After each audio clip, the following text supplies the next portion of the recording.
I didn't remember to roll out my cart of free books until about 10. I felt so stupid for forgetting it, considering that was the first thing I did in the mornings at my old store. With no customers in sight, I hoped the free books would bring in people. I knew the cheap books weren't what were sending customers to Anne and not to me, but I could pretend. I was backing out of the door, pulling the cart with me, when I ran into my first customer of the day. "Oh, I'm so sorry," I said before turning around to see into whom I'd backed butt first. My apology died on my lips at the sight of Jackson Nichols. Go inside the store. Let me set this up out here and I'll be in to help you." He didn't move or shut the door as I maneuvered the cart into place and put up the sign that read, "Free Books." My entire body shook. I don't know how I managed to walk back through the door he continued to hold open for me. "What can I do for you today, Mr. Nichols?" I asked, motioning for him to look around. Without saying a word, he looked at me for a long moment, then reached into his jacket pocket and pulled out a sheet of paper.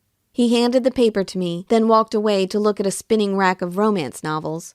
Initially, I found that odd. I realized a second later that he hadn't done it on purpose. He had simply picked the rack at random.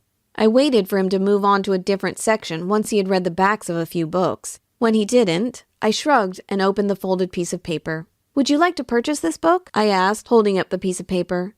As if he knew I was looking at him, he nodded his head without turning away from reading the back cover of the book in his hand. "Okay, thanks for ignoring me," I did not say aloud. I knew the author of the book he wanted well, but not the book. It must have been a new release. I went first to the general fiction section, as the author is usually there, in mystery or in horror. The book, as it turned out, wasn't a new one, just one I'd never heard of, which wasn't surprising since I wasn't a fan. "We have the hardback and paperback. Which do you prefer?" I asked, returning to the front of the store holding both books. He sat the romance novel on the counter, and I glanced down at it to see that it was one by a well-known author. The book was about a were-hunter and a plus-size human falling in love. The book was one of my favorites. He took both books I held from me, turned them over, read the price, and handed me the hardback. "Will this be all for you?" I asked, taking the paperback as well and putting it on my returns rack. He tapped the paperback romance. "Okay," I said, really wishing he would say something to me. I rang up both books, stumbled through telling him the total and figuring up the change. He waited patiently, and even pointed out the coins I couldn't figure out on my guide. When the transaction was over, I said, "Thank you for being patient with me. I wish more customers were here.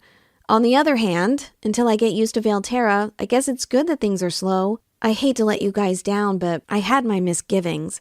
I told Stephanie I was the wrong person for this. She said the building was empty, but maybe they should have picked a different business to put in here, or maybe I should have stayed behind the scenes. Let someone from here be the one interacting with the customers.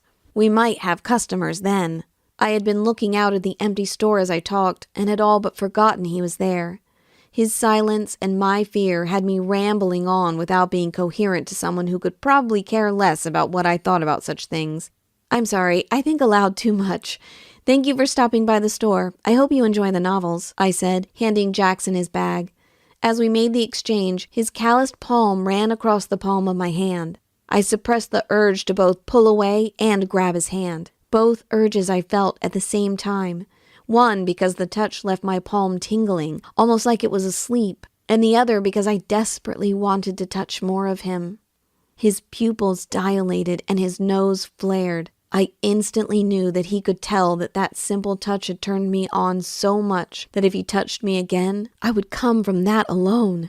I was more than a little mortified by my body's reaction to him and looked down at the counter absently massaging my palm. Jackson didn't say goodbye, but the bell over the door told me he had left. For the next hour or so, I wandered around the store, rubbing my hand and praying for someone else to come in to distract me.